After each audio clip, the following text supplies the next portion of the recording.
This is where cishet white men are. Then you have cishet white women. Everybody should be on this level. When we talk about like male privilege, like we talk about your gender, your sex isn't a challenge that you have to overcome in society. Like obviously life is hard, life sucks. As a cishet white man, you don't have to overcome the fact that you're a man. You don't have to overcome the fact that you're white. You don't have to fight because you're a straight man. Gay people have to fight. Women have to fight. And trans people have to fight. In order to elevate women, to these people, it feels like we are losing. Like in order to bring women up, you have to bring men down. That is not the reality. The point is that we are all on the same level. That we are all on even playing grounds. And then people like still deny that sexism exists. You look at society from the point of view of someone who is privileged, and then you hear all these stories, women talking about their experiences, and you just like dismiss that because like, oh no, you would know if that was the case, and then you're part of the problem, and then people tell you that you're part of the problem, and then you get like really upset, and you think that feminism is just like hating men. It's actually not all men, and we are also good people, and by saying that you have issues with men, you bring us good people down, and you give us a bad reputation. You get defensive, and you fight, and you miss the point of it. And then you have like these right-wing grifters who are like, I see all these lonely men, and they see all this content about like toxic masculinity and all these things, and if I just tell them that no, actually you're not part of the problem, you're actually right, and it's just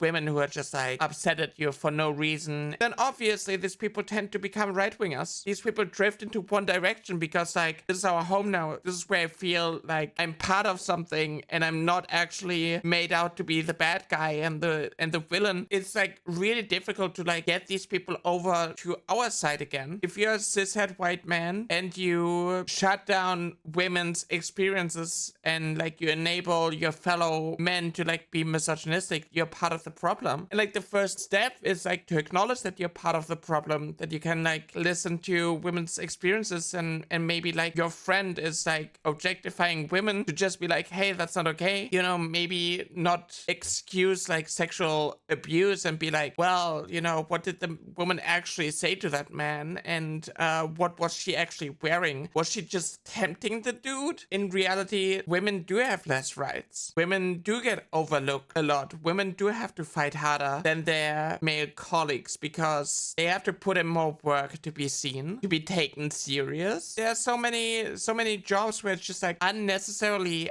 harder as a woman. You need to be able to like actually acknowledge that in order to be part of the solution. And this is why it's all men until it's no men. And for a lot of people, it makes them upset because they don't want to be the villain. They don't want to acknowledge that they are in the wrong.